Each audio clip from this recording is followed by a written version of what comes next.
hablar un poco de cosas generales del sistema de conducción y de la electrofisiología cardíaca básica, tratando de no ahondar demasiado en algunas cosas que son medio como pesadas capaz, y después vamos a hablar específicamente de los mecanismos de arritmia.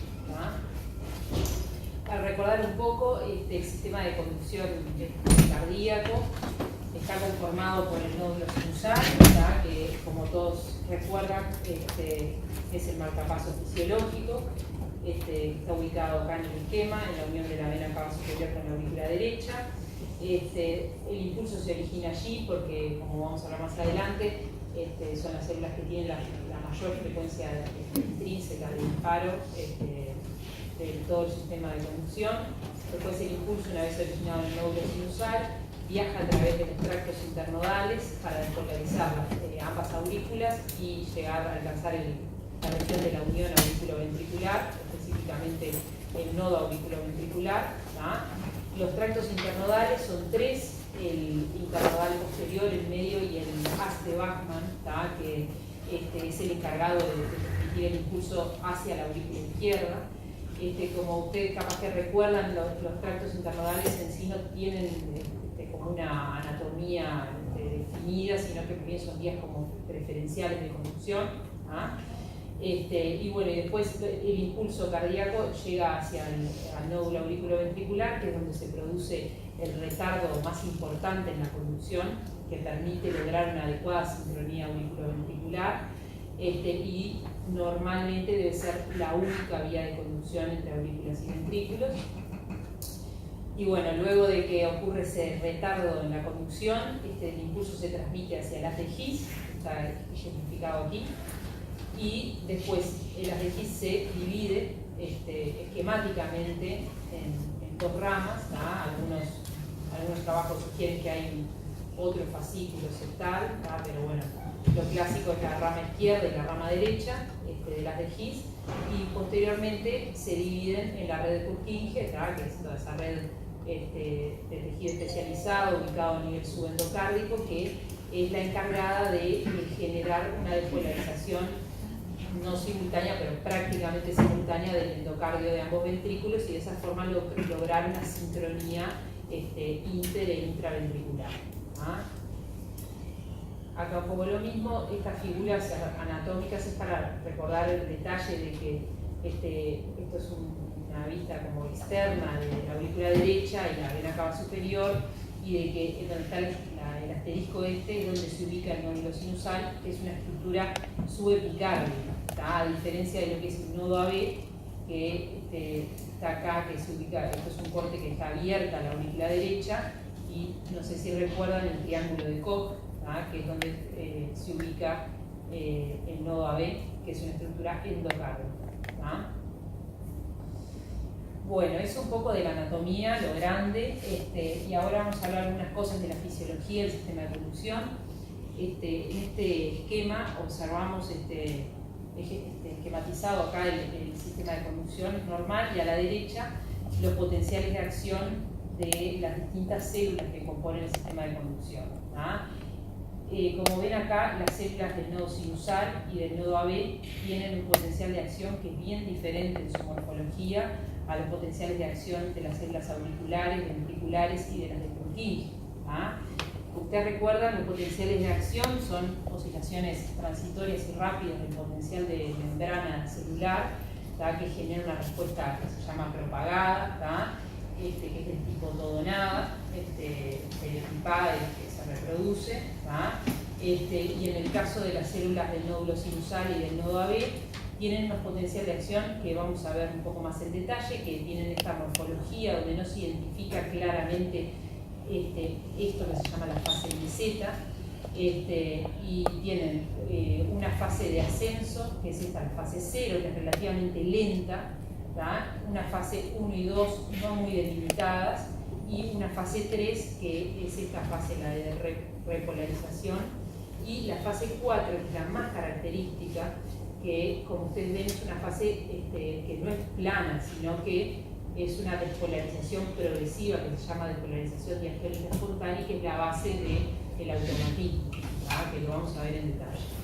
En cambio, el potencial de acción de las células de los miocitos de trabajo específicos, así como las de Kiss y Purkinje, son potenciales de acción que tienen una duración mucho mayor en el tiempo, son potenciales que duran muchos más milisegundos que los de los nodos, y tienen una fase cero de despolarización que es bien rápida, que ahora vamos a ver, es dependiente de la apertura de canales de sodio, y después tiene la fase de repolarización, está bien delimitada en tres fases, que son la fase 1, que es esta repolarización, acá la primera fase de la repolarización, después una fase como de relativo, digamos, como flujo, no hay como la corriente neta por la membrana es cero, entonces se produce lo que se llama la meseta, que es la fase 2, y después la fase 3, que es cuando otra vez ganan las corrientes repolarizantes, y que está ejemplificada acá. La fase 4, en los miocitos inespecíficos auriculares y ventriculares, es una fase plana, que no muestra la característica de despolarización diastólica espontánea que muestran las células de los nodos. Las fibras de Purkinje, como vamos a ver más adelante, sí tienen despolarización diastólica espontánea, aunque con menos pendiente porque tienen una velocidad de descarga mucho más lenta. Acá a la derecha vemos como un corte de lo que sería el espesor transmural así del ventrículo, y vemos que hay diferencias regionales en la morfología del potencial de acción entre los miocitos que están ahí en el endocardio y subendocárdicos, las células que están en el medio que se llaman M, y los subepicárdicos. La característica más importante es que los potenciales de acción del subendocardio son más duraderos, duran más, y los del subepicardio tienen mucho más marcada la fase 1, entonces se comienzan a repolarizar antes que los del subendocardio. Esto es lo que un poco hablamos, esquematizado. A la izquierda vemos el potencial de acción que se denomina de respuesta rápida, la que tiene todas las fases bien marcadas, una fase 0 bien pronunciada, es dependiente de los canales de sodio. Esto es muy importante, la recuperación después de la inactivación, una vez que ocurre un potencial de acción, basta con que el potencial de membrana alcance otra vez el nivel de reposo para que esa célula pueda otra vez ser activada. Y se ubica este tipo de potencial de acción en aurícula, ventrículos y el sistema físico. Por el contrario, los de la derecha, que se llaman de respuesta lenta, son potenciales dependientes de calcio. La fase 0 depende de la apertura de canales de calcio, y la conducción, como la pendiente es lenta, esto determina que la velocidad de conducción en los tejidos que tienen estos potenciales de acción sea muy lenta. Eso explica justamente lo que se hablaba hoy de que el mayor retardo en la conducción, en el sistema de conducción, se da en el nodo AB, porque tiene estos potenciales dependientes de calcio. Por otro lado, la recuperación de la inactivación es dependiente sobre todo del tiempo, también del voltaje, pero sobre todo el tiempo, o sea que no basta con que el potencial haya vuelto al valor de reposo. Si volvió muy precozmente, o sea, si esa célula está siendo estimulada muy rápido, en realidad necesita un poco más de tiempo para volver a ser activada, y eso es la base como biofísica de la conducción decremental, de que, o sea, necesite más tiempo para volver a ser activada. Y bueno, son potenciales de acción que se ubican en los nodos, característicamente en condiciones normales, y en condiciones patológicas, las células que se despolarizan por algún motivo, como vamos a ver más adelante, puede ser por isquemia, por hiperpotasemia, las células que su potencial se despolariza, que tenían un potencial de acción de respuesta rápida, pueden tener potencial de acción de respuesta lenta. ¿Por qué? Porque los canales de sodio a voltajes crónicamente despolarizados se inactivan, entonces quedan solo los de calcio y se transforman en un potencial de respuesta lenta. Esto ahora vamos a ver un poquito más en detalle las corrientes que generan el potencial de acción de respuesta rápida y lenta en algunas células como el que tomé como ejemplo. Esto es un potencial de acción de una célula del nodo sinusal. donde observamos acá, durante la fase 4 de despolarización diastólica espontánea, esta corriente que está en verde es la IF, que es la corriente que se llama F por Fanny, porque tenía un comportamiento como que me pareció gracioso, porque es una corriente en realidad relativamente no selectiva, no es permeable en un único ion, pero el flujo de corriente es predominantemente de sodio, también deja pasar calcio y potasio, pero fundamentalmente sodio, y es una corriente entrante despolarizante, que tiene un comportamiento que se activa acá a potenciales negativos, llega a su punto máximo, entonces la entrada neta de sodio genera esa despolarización, y luego, a medida que la célula se va despolarizando, la corriente se va inactivando y disminuye el flujo a través de la neta. A su vez, hay otras corrientes importantes responsables de la fase 4, no solamente la corriente IF, sino que también interviene la corriente de calcio IKT, que es una corriente transitoria que se ve acá, que es responsable sobre todo de la parte más final de la fase 4, y también la corriente de calcio tipo L, que es sobre todo responsable de la fase 0.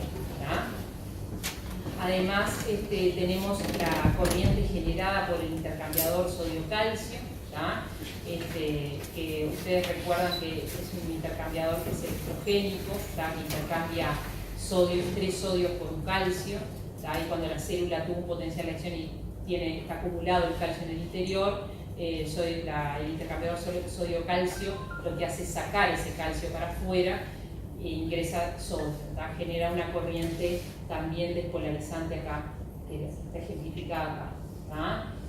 Y bueno, y después esta corriente de potasio que se ve acá es la corriente que se comienza a activar cuando la célula está despolarizada, o sea, es la responsable de toda la fase de repolarización. Lo ven acá, a medida que la célula empieza a ganarle la corriente de potasio a todas las otras corrientes que son despolarizantes, la célula llegó a su overshoot, que se llama el punto máximo, y empieza a repolarizarse. Acá abajo en el esquema de la célula tenemos ejemplificado el canal HCM, que es el de la corriente IF, y la influencia que tiene sobre él. Vamos a verlo en detalle: la acetilcolina, por ejemplo, que es un muscarínico CM2, y la noradrenalina, el beta 1, y cómo modulan la vía del AMP cíclico la actividad de ese canal.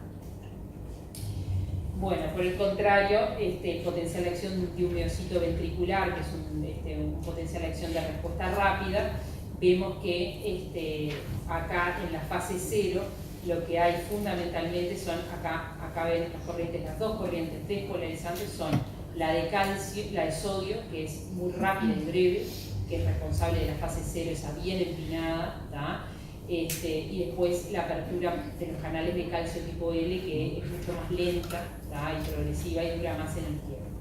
Y después las corrientes repolarizantes son una corriente IK1 de potasio que se llama rectificador entrante, y que en realidad está activa sobre todo cuando la membrana está hiperpolarizada, porque cuando la membrana se despolariza, esa corriente en realidad se cierra porque no deja salir potasio, deja preferentemente entrar, lo llama rectificador entrante.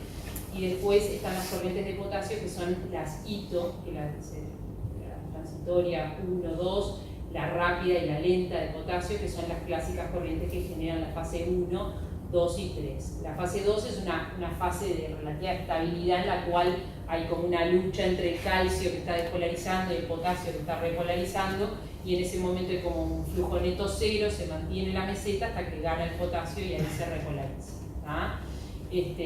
Acá en los miocitos ventriculares en condiciones normales no hay una despolarización diastólica espontánea. Bueno, después repasar el concepto de refractariedad. Se acuerdan que la refractariedad es una propiedad que tienen todas las células excitables, de que una vez que ocurre un potencial de acción, la célula durante determinado tiempo es incapaz de responder a un cambio en el medio, a un estímulo de cualquier tipo, con una respuesta de tipo potencial de acción no puede. Entonces, la base de eso es la inactivación de los canales de sodio o de calcio, según cuáles han sido los principales de selección, y se definen así los periodos refractarios absoluto y relativo. Absoluto no puede haber ningún tipo de respuesta, el relativo puede haber la respuesta si el estímulo es mayor, y el supranormal es un periodo, no importa. Sí. Bueno, diferencias regionales, acá esta gráfica la puse como para que recuerden que en las células del tejido de conducción hay diferencias claras en lo que es el potencial de membrana en reposo, en la amplitud, pero sobre todo, miren acá interesante la velocidad de propagación. Las células que tienen la mayor velocidad de propagación en el tejido de conducción son las fibras de Purkinje. Las fibras de Purkinje son capaces de producir a 2 a 3 metros por segundo de impulso. Eso es por dos motivos. Primero, porque bueno, son células que tienen potencial de respuesta rápida, como les hablé, dependiente de sodio, es una pendiente de fase cero bien pronunciada, que genera eso, se correlaciona directamente con la velocidad de conducción, pero además son fibras que tienen un diámetro interno relativamente grande, son fibras grandes, entonces la resistencia axial es muy baja y eso hace que conduzcan muy rápido. Por otra parte, tienen que activar una enorme masa de tejido, por lo tanto tienen que ir rápido para que todo se contraiga al mismo tiempo. Bueno, hasta aquí la masa básica. No sé si tienen alguna pregunta de este repaso de los potenciales de acción y eso. Si no, seguimos con el mecanismo de arritmia. Bueno, de los mecanismos de arritmia se clasifican, este es un esquema tomado de una revisión, que después si quieren les paso las referencias. Que se clasifican los mecanismos de arritmia en anormalidades en la formación del impulso o anormalidades en la conducción del impulso, fundamentalmente la reentrada.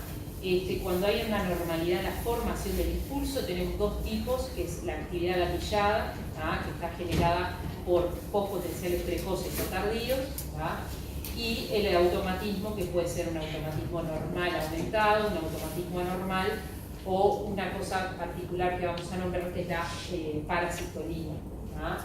Después la reentrada, en realidad es el mecanismo más común de producción de taquiarritmias, ustedes ya eso lo saben.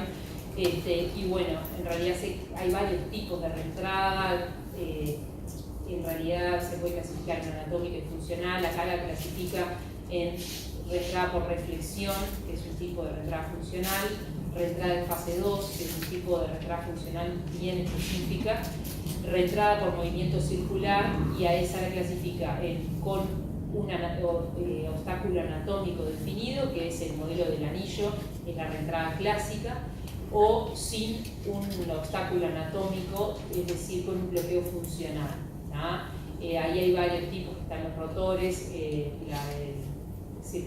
inside, sale en español, y la figura del 8.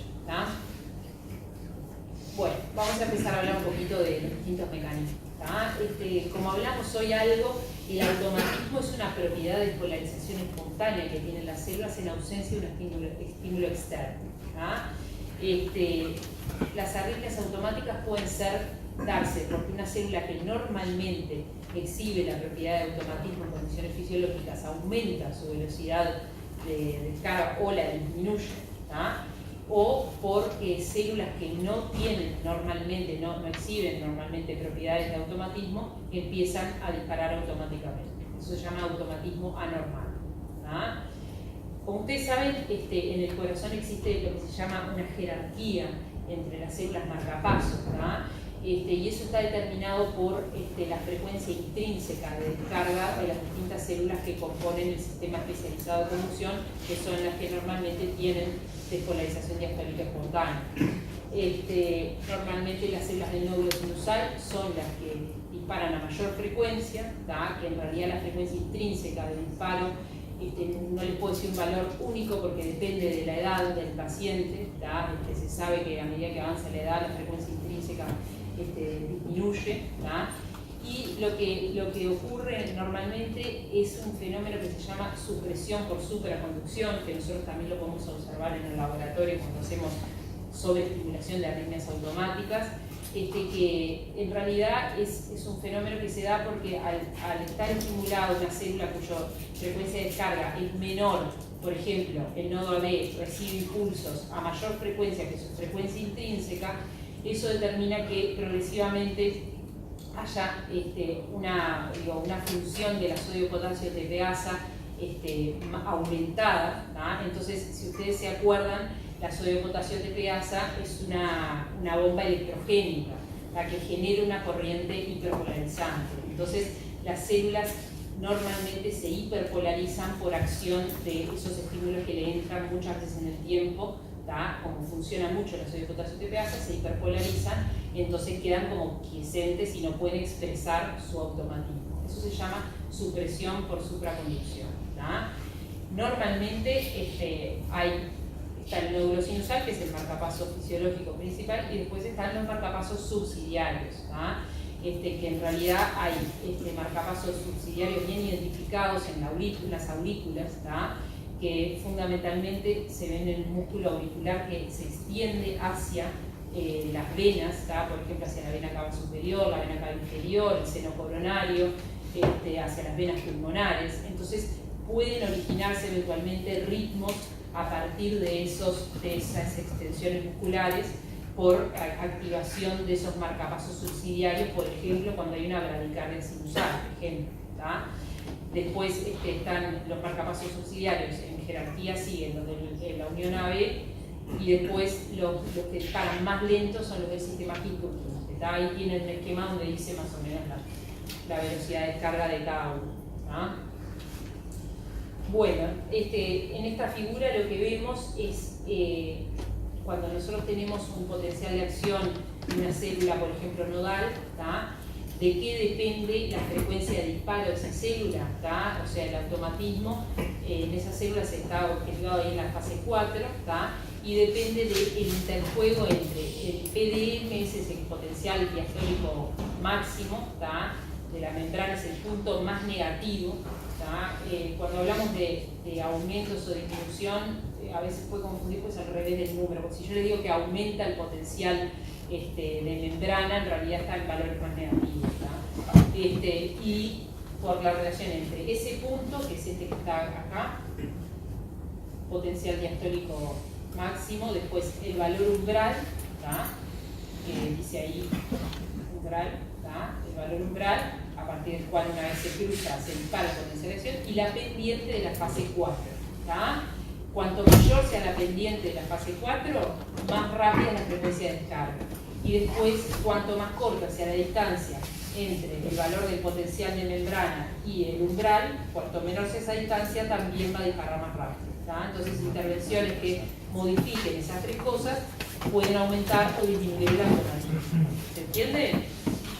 Bueno, ejemplos clínicos de arritmias por automatismo normal aumentado puede ser la taquicardia sinusal inapropiada, la taquicardia sinusal secundaria fiebre, hipertiroidismo, ¿tá? Después ritmos auriculares originados en esos marcapasos subsidiarios que les hablaba recién, ¿tá? Algunos ritmos ventriculares acelerados y taquicardia de la unión, ¿tá? Bueno, ¿cómo interviene el sistema nervioso autónomo en la regulación del automatismo? El sistema nervioso parasimpático, ¿tá? Actúa a través de la vía de la acetilcolina, como ustedes saben, son receptores muscarínicos, y la acción de los receptores muscarínicos es a través de una proteína GI, ahora vamos a ver en un esquema, que finalmente lo que hace es abrir una conductancia para el potasio, que es la IKACH, entonces produce una hiperpolarización de la membrana, una repolarización, entonces eso genera una disminución del automatismo, ¿tá? O sea, aleja el valor del potencial diastólico mínimo del valor umbral, entonces disminuye el automatismo, ¿tá? La estimulación simpática es a través de los receptores beta 1, que lo que hacen es aumentar la corriente de calcio tipo L, ¿tá? Y también la corriente IF, ¿tá? La acción de la acetilcolina también disminuye la IF, como ahora les voy a mostrar. El sistema de las purinas de la adenosina actúa muy similar al vago, ¿tá? Acá en este esquema tenemos acá un agonista beta-adrenérgico, actúa a través de la vía del AMP cíclico para finalmente producir la proteína A, que fosforila diferentes canales, lo que hace es aumentar la corriente IF y la corriente de calcio tipo L, todo lo cual aumenta la frecuencia de disparo de la célula. Y por otro lado, la vía de la acetilcolina o de la adenosina, las dos van a actuar con la proteína GI, en realidad van por esta misma vía, van a disminuir, o sea, hacen lo opuesto al sistema simpático, disminuyen la IF y disminuyen la corriente de calcio porque reducen los niveles de proteínas A. Y después se abre lo que provocan es la apertura de los canales de potasio. Entonces, por varios mecanismos, el parasimpático y la acetilcolina disminuyen el automatismo, mientras que el simpático lo aumenta. Bueno, esto más o menos cómo influyen algunas drogas y condiciones patológicas en el automatismo. La dioxina, por ejemplo, tiene un doble mecanismo, tiene un efecto directo que inhibe la sodio-potasio ATPasa, entonces genera una depolarización de la membrana porque reduce la corriente repolarizante e hiperpolarizante que genera la sodio-potasio ATPasa. Entonces, al depolarizar la membrana, por ese efecto directo tendría un aumento del automatismo. ¿Tá? Por eso es que nosotros vemos en la intoxicación digitálica algunas arritmias que pueden ser también por aumento del automatismo. Pero por otro lado, todos sabemos que la dioxina aumenta el tono vagal. Y eso en realidad, ya vimos recién que disminuye el automatismo no sinusal. Entonces, en situaciones en las cuales hay un aumento del tono simpático, por ejemplo, insuficiencia cardíaca, el efecto de la dioxina en cuanto al automatismo es de depresión del automatismo, porque sobre todo lo que prima es el efecto del aumento del tono vagal, que siempre tiene como un antagonismo acentuado con el simpático. Entonces eso es lo que predomina, la disminución del automatismo. Después, en las situaciones de hipoxia y isquemia, hay depresión de ATP, entonces disminución de la sodio-potasio ATPasa, despolarización de la membrana, aumenta el automatismo.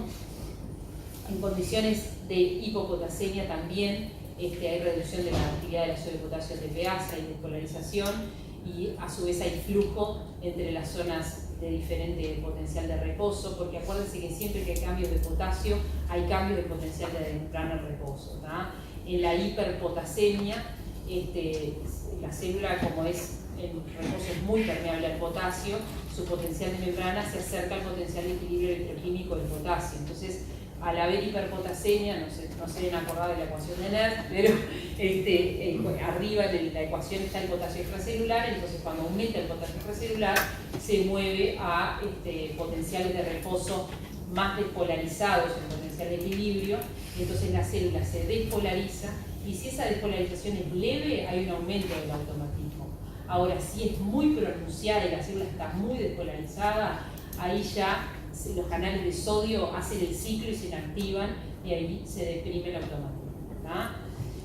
Bueno, y después arritmias por automatismo disminuido, recuerden que también existen, y la clásica enfermedad del nódulo sinusal, que por ejemplo, lo más frecuente por patología degenerativa, no lo más frecuente es extrínseco, pero intrínseco por patología degenerativa puede dar depresión del automatismo de las células del nódulo sinusal, por ejemplo, entonces ahí tenemos arritmias por disminución del automatismo. Bueno, el automatismo anormal, acuérdense que son células que normalmente no tienen, no expresan el automatismo en condiciones fisiológicas, que si bien se demostró que las células auriculares y ventriculares expresan en su membrana la IF, esa corriente en los potenciales de membrana que están normalmente en los miocitos no funciona. Entonces no hay un automatismo normal en los miocitos ventriculares y auriculares de trabajo en condiciones normales. Si la membrana se despolariza por alguna cosa tipo las que hablamos hoy, hiperpotasemia, etcétera, etcétera, ahí puede haber un aumento del automatismo porque se acerca el potencial de membrana al valor del umbral. Eso se llama automatismo inducido por despolarización. Y normalmente la frecuencia del foco automático es función del potencial de membrana en reposo. O sea, si se despolariza un poquito no va a ser tan rápido, pero si se despolariza más y se acerca al umbral, ahí va a ser más rápida la frecuencia del foco. Bueno, cuando se ven arritmias por automatismo anormal, con origen cardioauricular y ventricular, en situaciones de isquemia, infarto, catecolaminas, hiperhipopotasemia y en algunas mutaciones. Bueno, ejemplos son extrasístoles, ritmo ventricular acelerado, taquicardia ventricular monomorfa en la fase aguda del infarto. Bueno, ¿y por qué les hablo aparte de parasistolía? Es una cosa que es un poco específica, porque es cuando la parasistolía es cuando hay un marcapaso que está relativamente protegido, ¿tá?, de la entrada del impulso sinusal. ¿Tá? Hay una célula que tiene automatismo, que tiene un bloqueo de entrada, pero no un bloqueo de salida. ¿Tá? O sea, la célula puede polarizarse y generar un latido, o, por ejemplo, si es un foco ventricular, pero los impulsos no ingresan y no modifican la frecuencia de disparo de ese marcapaso. ¿Tá? Entonces, lo que se ve en el electrocardiograma es que, por ejemplo, en se ven extrasístoles ventriculares que tienen un intervalo de acoplamiento variable y que el intervalo entre dos extrasístoles ventriculares es múltiplo de un intervalo básico. Y hay fusiones, porque esas extrasístoles se fusionan de diversas formas con el ritmo sinusal normal. ¿Tá? No es un mecanismo muy frecuente de la parasitolía. Bueno, ahora vamos a hablar un poquito de los postpotenciales de actividad gatillada. Los postpotenciales son despolarizaciones que están en o siguen un potencial de acción, ¿tá? Y dependen de una actividad transtemprana precedente. ¿Tá? Si se genera un potencial de acción, eso se llama actividad gatillada. ¿Tá? Pero la diferencia con el automatismo es que el automatismo, o sea, se dispara y no depende de lo que pasó antes. O sea, empieza a disparar ese foco y ta. Depende de que haya habido un potencial de acción antes, ¿tá? Y de lo que haya sucedido en ese potencial de acción para generarse o no generarse. Los postpotenciales o postdespolarizaciones se clasifican según la fase del potencial de acción donde aparecen. En las precoces, que son la A y la B en el esquema, que están en la fase 2 y 3, y las tardías, que son las que ocurren en la fase 4, una vez que ya se repolarizó. Los postpotenciales tardíos, vamos a empezar, son causados por condiciones que elevan el calcio intracelular diastólico. ¿Tá? En este esquema, en realidad, el postpotencial determinó una actividad gatillada, ¿tá? Que es este potencial de acción. Acá hubo una pequeña despolarización que alcanzó el umbral y generó un potencial de acción. ¿Ah? Estos, entonces, como les decía, están vinculados a sobrecarga citosólica de calcio y a corrientes transitorias generadas por ese propio calcio aumentado. ¿Ah? Normalmente son arritmias que aumentan al aumentar la frecuencia cardíaca, porque es lógico pensar que al aumentar la frecuencia cardíaca va a haber más sobrecarga de calcio y por lo tanto hay más probabilidad de generar postdespolarizaciones tardías. Y a su vez también con la duración del potencial de acción, porque cuanto más dure el potencial de acción de este tipo, va a haber más entrada de calcio. Entonces, más probabilidad de postdespolarizaciones tardías. La sobreestimulación durante el estudio electrofisiológico puede cesarla y en algunas condiciones podría acelerarla. ¿En qué condiciones clínicas se observan arritmias por postdespolarizaciones tardías? Bueno, en la intoxicación digitálica, como hay sobrecarga de calcio por la acción de la digoxina, se observan corrientes transitorias en fase 4 determinadas por esa sobrecarga de calcio y arritmias por actividad gatillada.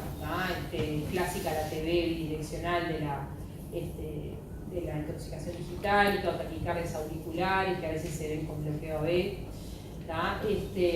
Bueno, después también las catecolaminas, se acuerdan que aumentaba la acción de las catecolaminas la corriente calcio tipo L, por lo tanto puede predisponer a este tipo de arritmias, y taquicardias idiopáticas de tercio salida, por ejemplo, del ventrículo derecho o ventrículo izquierdo también.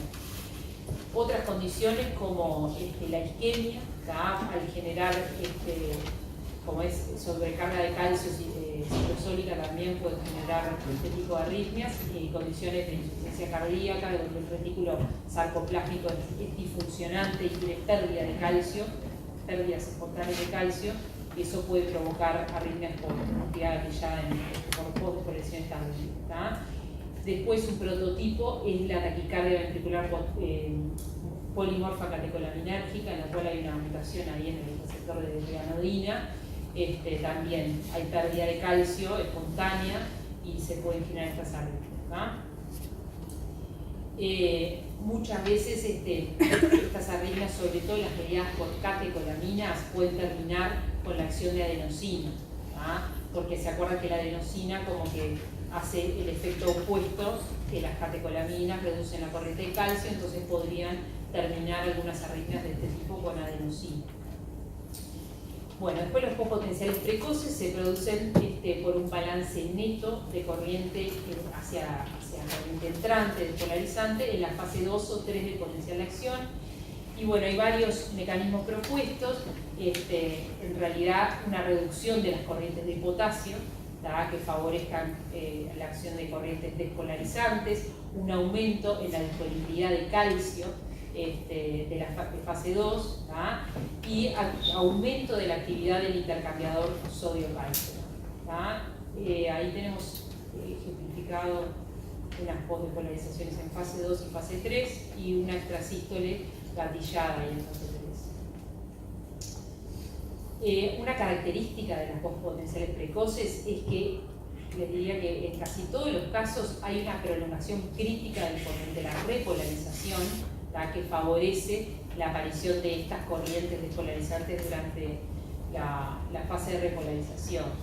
Es el mecanismo de la torsade en los síndromes tutelargos, ya sea adquiridos o congénitos. Es un poco complejo porque la actividad gatillada por postdespolarizaciones precoces es lo que inicia la torsade, pero se propone que en realidad después se mantiene por un mecanismo como una reentrada funcional, lo cual es bastante habitual que haya más de un mecanismo de estos que estamos hablando asociados en arritmias clínicas. Bueno, y por lo general en el laboratorio no podemos iniciarlo con estímulos, este tipo de arritmias, salvo cuando hay una pausa compensatoria muy prolongada que genera que el siguiente potencial de acción sea muy largo y ahí puede haber potenciales precoces. Bueno, ahora vamos a entrar a la última parte que creo que es la más importante porque es el mecanismo más frecuente de producción de arritmias, que son los trastornos de la conducción del impulso. Y ahí tenemos los bloqueos, responsables de bradiarritmias, que son retrasos o interrupción en la conducción del impulso, que la conducción depende tanto de propiedades activas como pasivas de la membrana y de las uniones GABA. Eso, de los bloqueos no vamos a decir más nada, después se va a hablar una clase entera de bloqueos.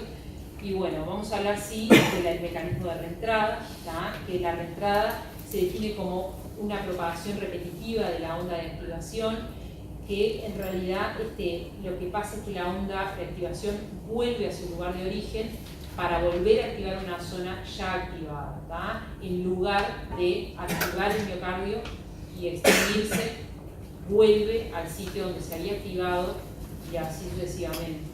La verdad, me fue una decepción cuando me enteré que la reentrada se descubrió en una agua viva. ¿Pueden creer? Por eso pica. Para algo sirve. Pica. Bueno, la reentrada entonces se puede clasificar, como vimos hoy al principio, en anatómica y funcional. Anatómica cuando hay una barrera anatómica clara, y funcional son estos tipos: circuito guía, anisotrópica, reentrada en 8, que es un tipo particular, reflejo y los rotores. Bueno, para que haya una reentrada tiene que haber varios requisitos que se tienen que cumplir. Primero que nada tiene que haber un sustrato, esto es muy importante. Tiene que haber un tejido que tenga propiedades electrofisiológicas diferentes, dos vías de conducción con propiedades electrofisiológicas diferentes, es decir, diferente velocidad de conducción y diferente periodo refractario, separadas entre sí por una zona de bloqueo, que sería en este esquema esta zona central, que es un tejido inexcitable, que puede ser una cicatriz de infarto, así como también una zona de bloqueo funcional, por ejemplo, que no sea una barrera anatómica definida, sino que sea algo que son células que están funcionalmente inactivas.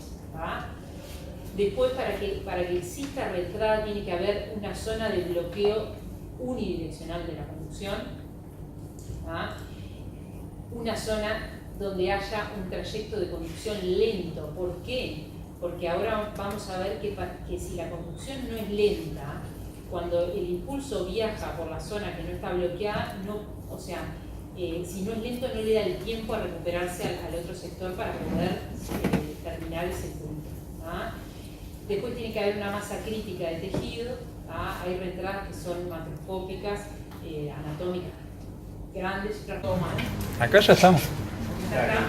Cuando vos estás grabando. ¿Está grabando? Sí. Bueno, les pido disculpas a todos por el tema de que se rompió mi computadora, pero bueno, por lo menos le damos gracias al HDMI que podemos ver nuestra pantalla. Hoy voy a hablar un poco de cosas generales del sistema de conducción y de la electrofisiología cardíaca básica, tratando de no ahondar demasiado en algunas cosas que son medio como pesadas capaz, y después vamos a hablar específicamente de los mecanismos de arritmia. Para recordar un poco, el sistema de conducción cardíaco está conformado por el nódulo sinusal, que como todos recuerdan es el marcapaso fisiológico. Está ubicado acá en el esquema, en la unión de la vena cava superior con la aurícula derecha. El impulso se origina allí porque, como vamos a hablar más adelante, son las células que tienen la mayor frecuencia intrínseca de disparo de todo el sistema de conducción. Después el impulso, una vez originado en el nódulo sinusal, viaja a través de los tractos internodales para despolarizar ambas aurículas y llegar a alcanzar la región de la unión auriculoventricular, específicamente el nodo auriculoventricular. Los tractos internodales son tres: el internodal posterior, el medio y el haz de Bachmann, que es el encargado de transmitir el impulso hacia la aurícula izquierda. Como ustedes capaz que recuerdan, los tractos internodales en sí no tienen como una anatomía definida, sino que también son vías como preferenciales de conducción. Y bueno, y después el impulso cardíaco llega hacia el nódulo auriculoventricular, que es donde se produce el retardo más importante en la conducción, que permite lograr una adecuada sincronía auriculoventricular, y normalmente debe ser la única vía de conducción entre aurículas y ventrículos. Y bueno, luego de que ocurre ese retardo en la conducción, el impulso se transmite hacia el haz de His, está ejemplificado aquí, y después el haz de His se divide esquemáticamente en dos ramas.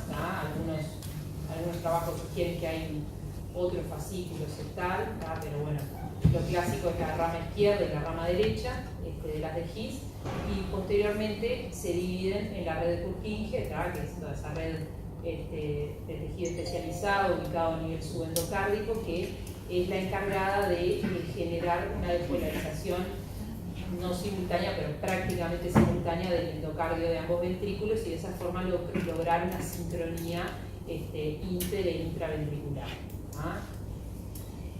Acá un poco lo mismo, estas figuras anatómicas es para recordar el detalle de que esto es una vista como externa de la aurícula derecha y la vena cava superior, y de que donde está el asterisco es donde se ubica el nódulo sinusal, que es una estructura subepicárdica, a diferencia de lo que es el nodo AB, que está acá, que se ubica, esto es un corte que está abierta a la aurícula derecha, y no sé si recuerdan el triángulo de Koch, que es donde se ubica el nodo AB, que es una estructura endocárdica.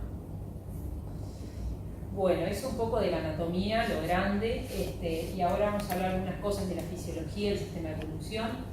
En este esquema observamos esquematizado acá el sistema de conducción normal, y a la derecha los potenciales de acción de las distintas células que componen el sistema de conducción. Como ven acá, las células del nodo sinusal y del nodo AB tienen un potencial de acción que es bien diferente en su morfología a los potenciales de acción de las células auriculares, ventriculares y de las de Purkinje. Ustedes recuerdan, los potenciales de acción son oscilaciones transitorias y rápidas del potencial de membrana celular, que genera una respuesta que se llama propagada, que es del tipo todo nada, equipada y que se reproduce. Y en el caso de las células del nódulo sinusal y del nodo AB, tienen unos potenciales de acción que vamos a ver un poco más en detalle, que tienen esta morfología donde no se identifica claramente esto que se llama la fase meseta, y tienen una fase de ascenso, que es esta, la fase 0, que es relativamente lenta, ¿tá? Una fase 1 y 2 no muy delimitadas, y una fase 3, que es esta fase, la de repolarización, y la fase 4, que es la más característica, que como ustedes ven es una fase que no es plana, sino que es una despolarización progresiva, que se llama despolarización diastólica espontánea, que es la base del automatismo, ¿tá? Que lo vamos a ver en detalle. En cambio, el potencial de acción de las células de los miocitos de trabajo específicos, así como las de Kiss y Purkinje, son potenciales de acción que tienen una duración mucho mayor en el tiempo, son potenciales que duran mucho más milisegundos que los de los nodos, y tienen una fase 0 de despolarización que es bien rápida, ¿tá? Que ahora vamos a ver, dependiente de la apertura de canales de sodio, ¿tá? Y después tiene la fase de repolarización, está bien delimitada en 3 fases, que son la fase 1, que es esta repolarización, acá la primera fase de la repolarización, después una fase como de relativo, digamos, como flujo, no hay como la corriente neta por la membrana es 0, ¿tá? Entonces se produce lo que se llama la meseta, ¿tá?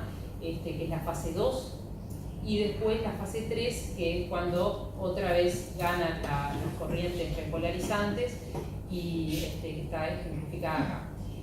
La fase 4, en los miocitos inespecíficos auriculares y ventriculares, es una fase plana, ¿tá? Que no muestra la característica de despolarización diastólica espontánea que muestran las células de los nodos, ¿tá? Las fibras de Purkinje, como vamos a ver más adelante, sí tienen despolarización diastólica espontánea, aunque con menos pendiente porque tiene una velocidad de descarga mucho más lenta. Acá a la derecha vemos como un corte de lo que sería el espesor transmural así del ventrículo, y vemos que hay diferencias regionales en la morfología del potencial de acción entre los miocitos que están ahí en el endocardio y subendocárdicos, las células que están en el medio que se llaman M, y los subepicárdicos, ¿tá? La característica más importante es que los potenciales de acción del subendocardio son más duraderos, ¿tá? Duran más, y los del subepicardio tienen mucho más marcada la fase 1, ¿tá? Entonces se comienzan a repolarizar antes que los del subendocardio, ¿tá? Esto es lo que un poco hablamos, esquematizado, ¿tá? A la izquierda vemos el potencial de acción que se denomina de respuesta rápida, la que tiene todas las fases bien marcadas, una fase 0 bien pronunciada, es dependiente de los canales de sodio, ¿tá? Esto es muy importante, la recuperación después de la inactivación, una vez que ocurre un potencial de acción, basta con que el potencial de membrana alcance otra vez el nivel de reposo para que esa célula pueda otra vez ser activada, ¿ah? Y se ubica este tipo de potencial de acción en aurícula, ventrículos y el sistema His. ¿Ah? Por el contrario, los de la derecha, que se llaman de respuesta lenta, son potenciales dependientes de calcio. La fase 0 depende de la apertura de canales de calcio, y la conducción, como la pendiente es lenta, esto determina que la velocidad de conducción en los tejidos que tienen estos potenciales de acción sea muy lenta, ¿tá?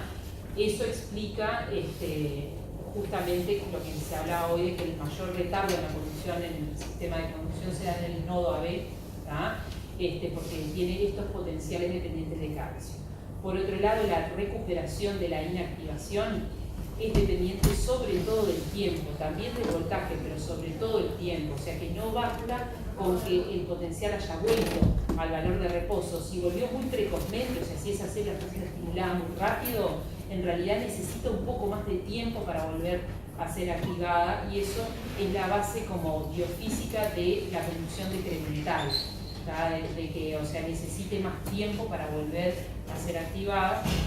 Y bueno, son potenciales de acción que se ubican en los nodos, característicamente en condiciones normales, y en condiciones patológicas, las células que se despolarizan por algún motivo, como vamos a ver más adelante, puede ser por isquemia, por hiperpotasemia, las células que su potencial se despolariza, que tenían un potencial de acción de respuesta rápida, pueden tener potencial de acción de respuesta lenta. ¿Por qué? Porque los canales de sodio a voltajes crónicamente despolarizados se inactivan, entonces quedan solo los de calcio y se transforman en potencial de respuesta lenta. Esto ahora vamos a ver un poquito más en detalle las corrientes que generan el potencial de acción de respuesta rápida y lenta en algunas células como el que tomé como ejemplo. Esto es un potencial de acción de una célula del nodo sinusal, donde observamos acá durante la fase 4 de despolarización diastólica espontánea, esta corriente que está en verde es la IF, que es la corriente que se llama F por Fanny, porque tenía un comportamiento como que les pareció gracioso, porque es una corriente en realidad relativamente no selectiva, no es permeable un único ion, pero el flujo de corriente es predominantemente de sodio, también deja pasar calcio y potasio, pero fundamentalmente sodio, y es una corriente entrante despolarizante, que tiene un comportamiento que se activa acá a potenciales negativos, llega a su punto máximo, entonces la entrada neta de sodio genera esa despolarización, y luego a medida que la célula se va despolarizando, la corriente se va inactivando y disminuye el flujo a través de la misma. A su vez hay otras corrientes importantes responsables de la fase 4, no solamente la corriente IF, sino que también interviene la corriente de calcio IKT, que es una corriente transitoria que se ve acá, que es responsable sobre todo de la parte más final de la fase 4, y también la corriente de calcio tipo L, que es sobre todo responsable de la fase 0.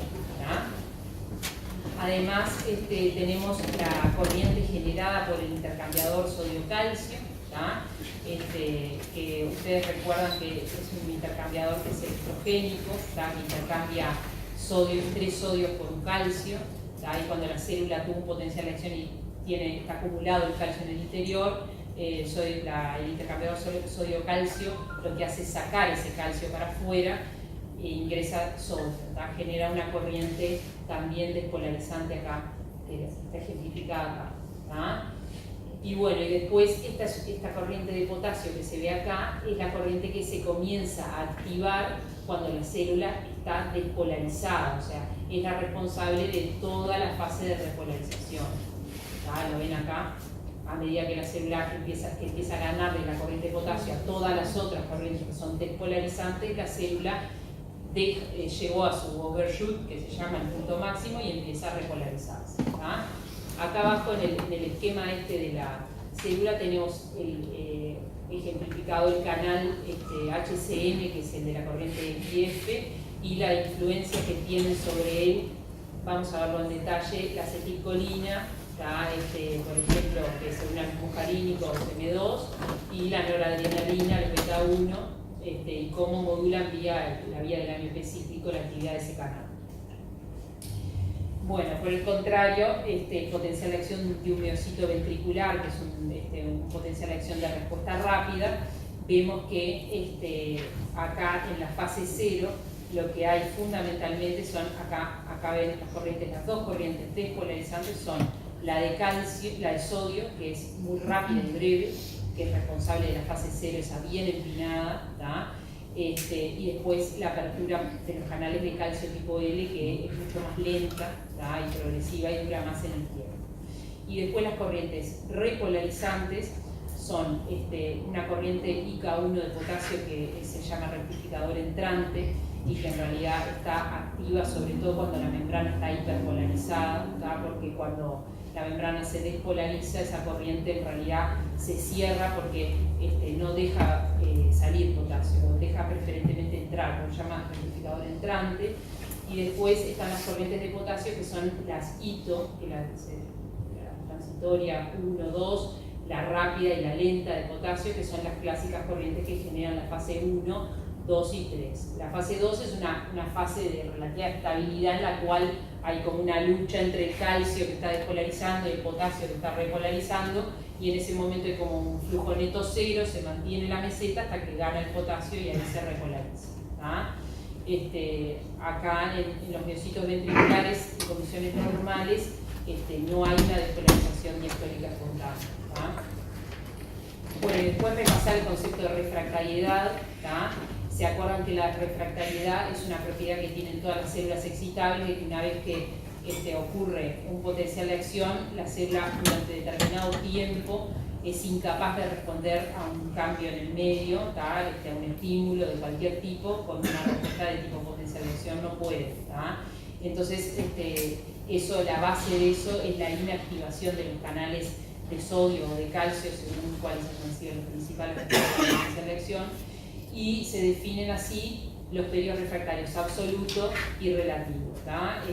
Absoluto no puede haber ningún tipo de respuesta, el relativo puede haber la respuesta si el estímulo es mayor, y el supranormal es un periodo, no importa.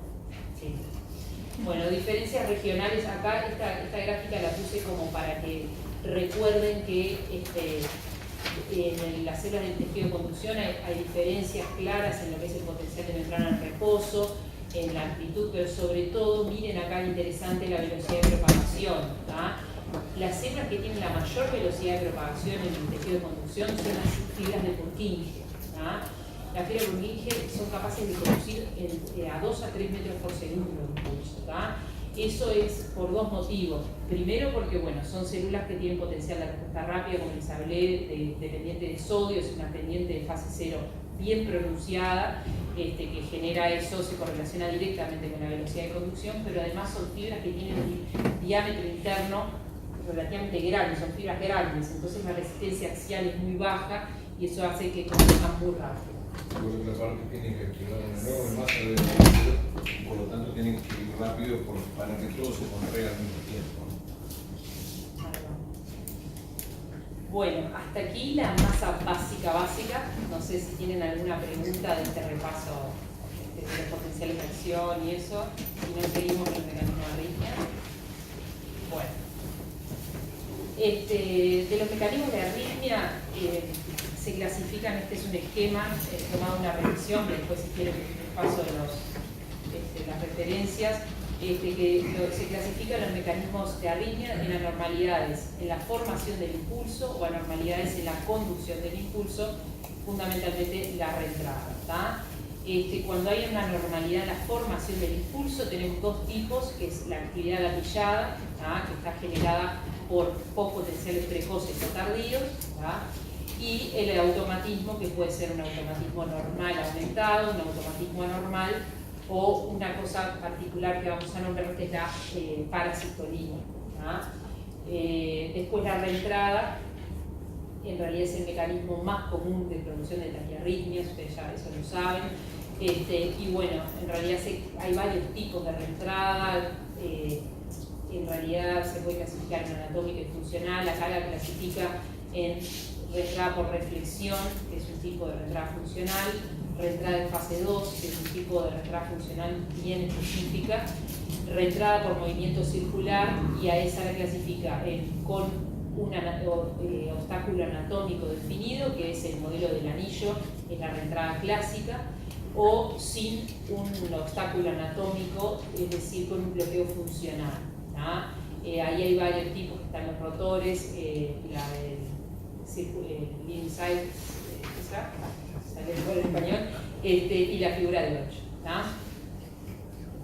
Bueno, vamos a empezar a hablar un poquito de los distintos mecanismos. Como hablamos hoy algo, el automatismo es una propiedad de polarización espontánea que tienen las células en ausencia de un estímulo externo. Las arritmias automáticas pueden darse porque una célula que normalmente exhibe la propiedad de automatismo en condiciones fisiológicas aumenta su velocidad de descarga o la disminuye, o porque células que no tienen normalmente, no exhiben normalmente propiedades de automatismo, empiezan a disparar automáticamente. Eso se llama automatismo anormal. Como ustedes saben, en el corazón existe lo que se llama una jerarquía entre las células marcapasos. y eso está determinado por la frecuencia intrínseca de descarga de las distintas células que componen el sistema especializado de conducción, que son las que normalmente tienen despolarización diastólica espontánea. Normalmente las células del nódulo sinusal son las que disparan a mayor frecuencia, que en realidad la frecuencia intrínseca del disparo no les puedo decir un valor único porque depende de la edad del paciente. Se sabe que a medida que avanza la edad la frecuencia intrínseca disminuye. Y lo que ocurre normalmente es un fenómeno que se llama supresión por supraconducción, que nosotros también lo podemos observar en el laboratorio cuando hacemos sobreestimulación de arritmias automáticas, que en realidad es un fenómeno que se da porque al estar estimulada una célula cuya frecuencia de descarga es menor, por ejemplo, el nodo AB recibe impulsos a mayor frecuencia que su frecuencia intrínseca, eso determina que progresivamente haya una función de la sodio-potasio TPasa aumentada. Entonces, si ustedes se acuerdan, la sodio-potasio TPasa es una bomba electrogénica, la que genera una corriente hiperpolarizante. Entonces, las células normalmente se hiperpolarizan por acción de esos estímulos que le entran muchas veces en el tiempo. Como funciona mucho la sodio-potasio TPasa, se hiperpolarizan, entonces quedan como quiescentes y no pueden expresar su automatismo. Eso se llama supresión por supraconducción. Normalmente está el nódulo sinusal, que es el marcapaso fisiológico principal, y después están los marcapasos subsidiarios, que en realidad hay marcapasos subsidiarios bien identificados en las aurículas, que fundamentalmente se ven en el músculo auricular que se extiende hacia las venas, por ejemplo hacia la vena cava superior, la vena cava inferior, el seno coronario, hacia las venas pulmonares. Entonces pueden originarse eventualmente ritmos a partir de esas extensiones musculares por activación de esos marcapasos subsidiarios, por ejemplo cuando hay una bradicardia sinusal, por ejemplo. Después están los marcapasos subsidiarios, en jerarquía siguen los de la unión AB, y después los que disparan más lentos son los del sistema Hippocampus. Ahí tienen un esquema donde dice más o menos la velocidad de descarga de cada uno.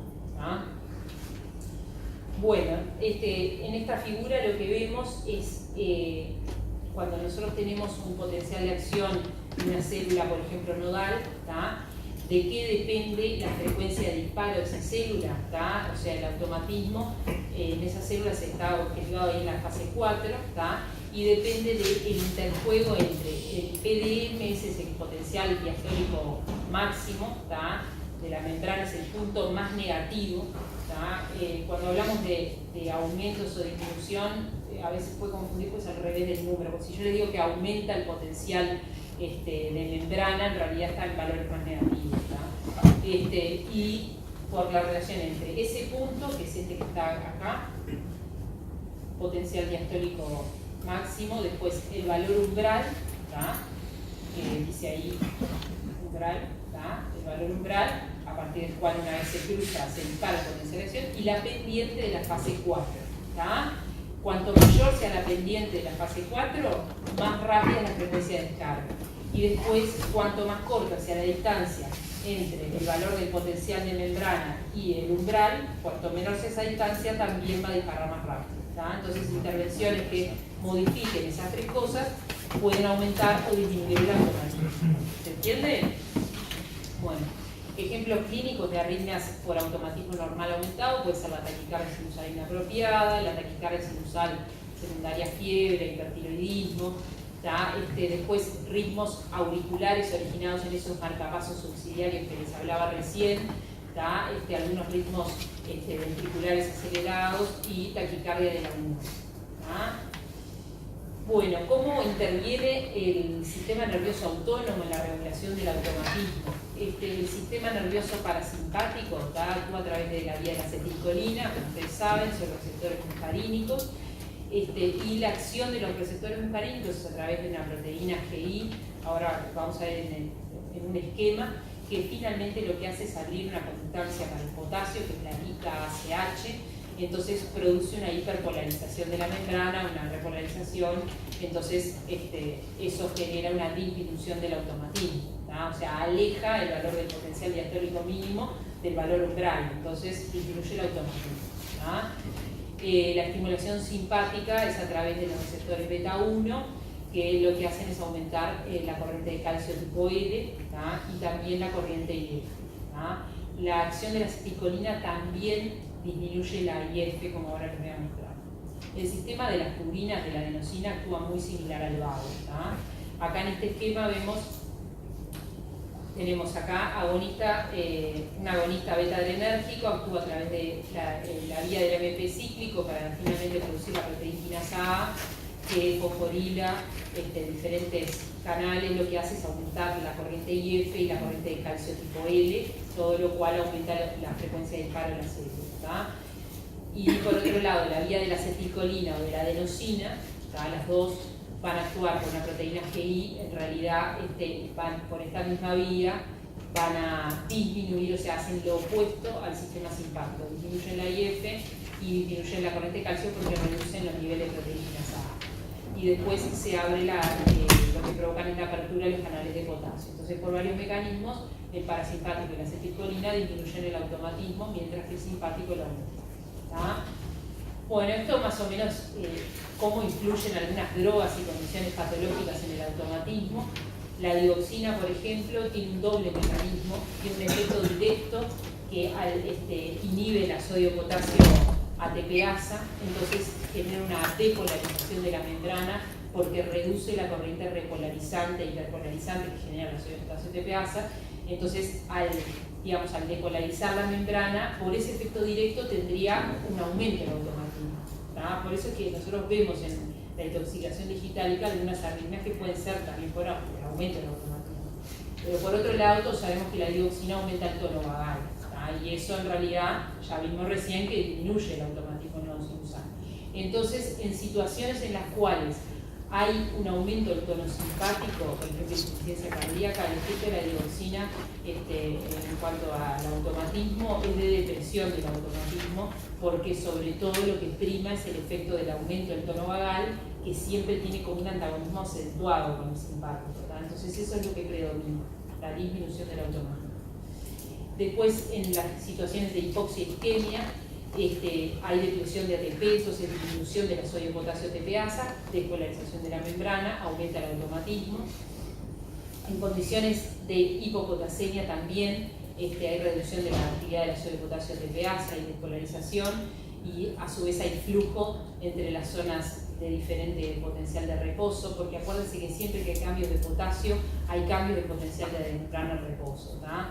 En la hiperpotasemia, la célula, como es en reposo es muy permeable al potasio, su potencial de membrana se acerca al potencial de equilibrio electroquímico del potasio. Entonces, al haber hiperpotasemia, no se deben acordar de la ecuación de Nernst, pero arriba de la ecuación está el potasio extracelular, entonces cuando aumenta el potasio extracelular se mueve a potenciales de reposo más despolarizados en potencial de equilibrio, entonces la célula se despolariza, y si esa despolarización es leve, hay un aumento del automatismo.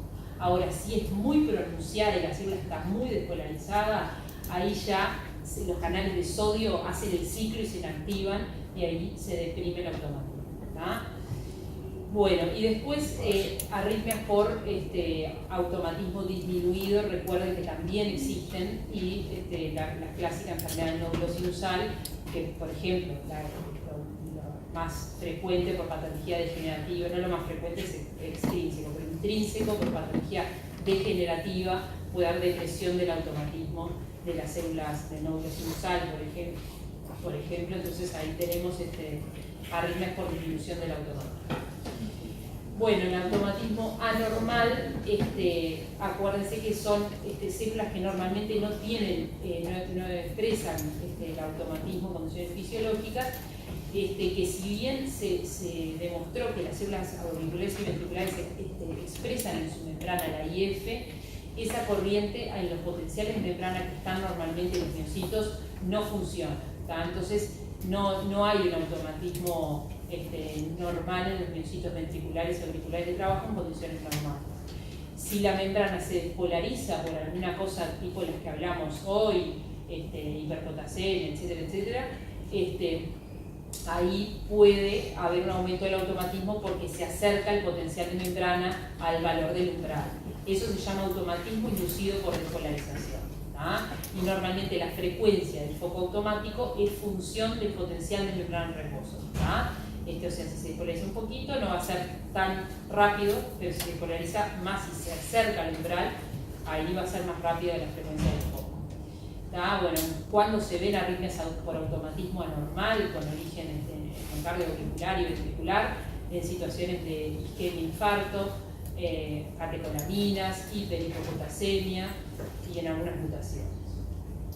Bueno, ejemplos son extrasístoles, ritmo ventricular acelerado, taquicardia ventricular monomorfa en la fase aguda del infarto. Bueno, ¿y por qué les hablo aparte de parasistolía? Es una cosa que es un poco específica, porque es cuando la parasistolía es cuando hay un marcapaso que está relativamente protegido de la entrada del impulso sinusal. Hay una célula que tiene automatismo, que tiene un bloqueo de entrada, pero no un bloqueo de salida. O sea, la célula puede despolarizarse y generar un latido, o por ejemplo, si es un foco ventricular, pero los impulsos no ingresan y no modifican la frecuencia de disparo de ese marcapaso. Entonces, lo que se ve en el electrocardiograma es que, por ejemplo, en se ven extrasístoles ventriculares que tienen un intervalo de acoplamiento variable y que el intervalo entre dos extrasístoles ventriculares es múltiplo de un intervalo básico. Y hay fusiones, porque esas extrasístoles se fusionan de diversas formas con el ritmo sinusal normal.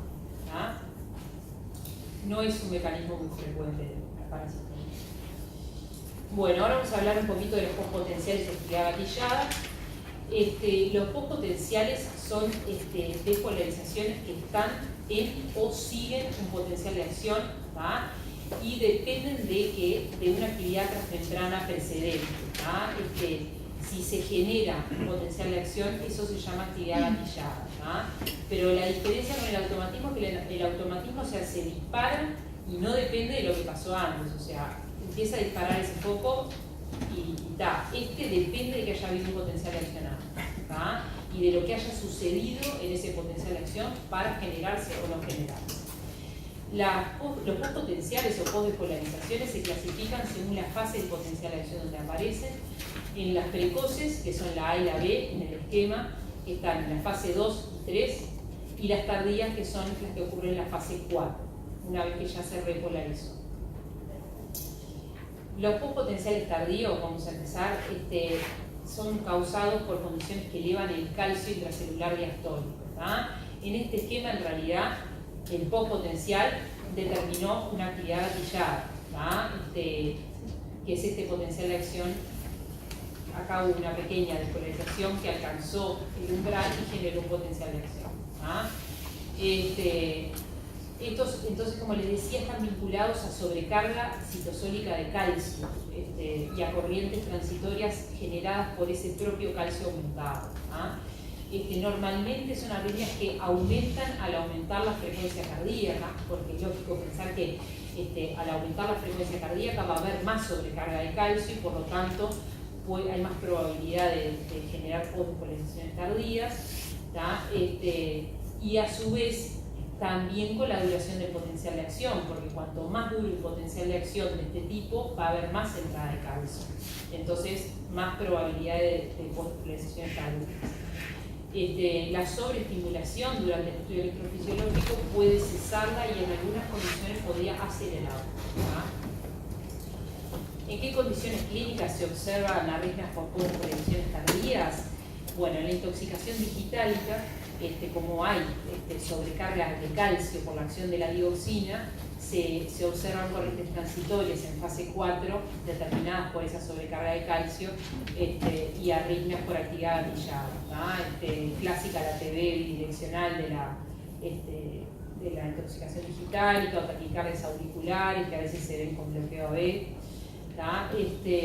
Bueno, después también las catecolaminas, ¿se acuerdan que aumentaba la acción de las catecolaminas la corriente calcio tipo L, por lo tanto puede predisponer a este tipo de arritmias, y taquicardias idiopáticas del tracto salida, por ejemplo, del ventrículo derecho o ventrículo izquierdo también. Otras condiciones como la isquemia, al generar, como es sobrecarga de calcio citosólica, también puede generar este tipo de arritmias, y condiciones de insuficiencia cardíaca, donde el retículo sarcoplásmico es disfuncionante y tiene pérdida de calcio, pérdidas espontáneas de calcio, y eso puede provocar arritmias por actividad gatillada por lesiones cardíacas. Después, un prototipo es la taquicardia ventricular polimorfa catecolaminérgica, en la cual hay una mutación ahí en el receptor de preganodina. También hay pérdida de calcio espontánea y se pueden generar estas arritmias. Muchas veces estas arritmias, sobre todo las mediadas por catecolaminas, pueden terminar con la acción de adenosina, porque se acuerdan que la adenosina como que hace el efecto opuesto que las catecolaminas, reducen la corriente de calcio, entonces podrían terminar algunas arritmias de este tipo con adenosina. Bueno, después los pospotenciales precoces se producen por un balance neto de corriente hacia corriente entrante, despolarizante, en la fase 2 o 3 del potencial de acción. Y bueno, hay varios mecanismos propuestos, en realidad una reducción de las corrientes de potasio, que favorezcan la acción de corrientes despolarizantes, un aumento en la disponibilidad de calcio de la fase 2, y aumento de la actividad del intercambiador sodio-calcio. Ahí tenemos ejemplificado unas postdepolarizaciones en fase 2 y fase 3 y una extrasístole gatillada en fase 3. Una característica de las postpotenciales precoces es que, les diría que en casi todos los casos hay una prolongación crítica de la repolarización, que favorece la aparición de estas corrientes despolarizantes durante la fase de repolarización. Es el mecanismo de la torsade en los síndromes de Cute largo, ya sea adquiridos o congénitos. Es un poco complejo porque la actividad gatillada por postdespolarizaciones precoces es lo que inicia la torsade, pero se propone que en realidad después se mantiene por un mecanismo como de reentrada funcional, lo cual es bastante habitual que haya más de un mecanismo de estos que estamos hablando asociados en arritmias clínicas.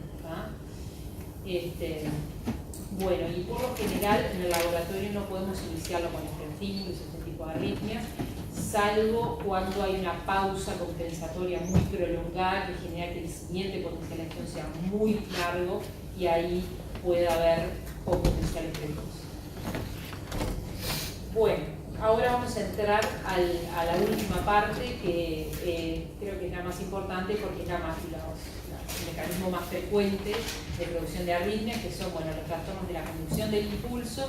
Y ahí tenemos los bloqueos, responsables de bradiarritmias, que son retrasos o interrupción en la conducción del impulso, que la conducción depende tanto de propiedades activas como pasivas de la membrana y de las uniones GABA. Eso, de los bloqueos no vamos a decir más nada, después se va a hablar una clase entera de bloqueos. Y bueno, vamos a hablar sí del mecanismo de reentrada, que la reentrada se define como una propagación repetitiva de la onda de activación, que en realidad lo que pasa es que la onda de activación vuelve a su lugar de origen para volver a activar una zona ya activada, en lugar de activar el miocardio y extinguirse, vuelve al sitio donde se había activado y así sucesivamente. La verdad, me fue una decepción cuando me enteré que la reentrada se descubrió en una agua viva. ¿Pueden creer? Por eso pica. Para algo sirve. Pica. Bueno, la reentrada entonces se puede clasificar, como vimos hoy al principio, en anatómica y funcional. Anatómica cuando hay una barrera anatómica clara, y funcional son estos tipos: circuito guía, anisotrópica, reentrada en 8, que es un tipo particular, reflejo y los rotones. Bueno, para que haya una reentrada tiene que haber varios requisitos que se tienen que cumplir. Primero que nada tiene que haber un sustrato, esto es muy importante, tiene que haber un tejido que tenga propiedades electrofisiológicas diferentes, dos vías de conducción con propiedades electrofisiológicas diferentes, es decir, diferente velocidad de conducción y diferente periodo refractario, separadas entre sí por una zona de bloqueo, que sería en este esquema esta zona central, que es un tejido inexcitable, que puede ser una cicatriz de infarto, así como también una zona de bloqueo funcional, por ejemplo, que no sea una barrera anatómica definida, sino que sea algo que son células que están funcionalmente inactivas. Después, para que exista red entrada, tiene que haber una zona de bloqueo unidireccional de la conducción, una zona donde haya un trayecto de conducción lento. ¿Por qué?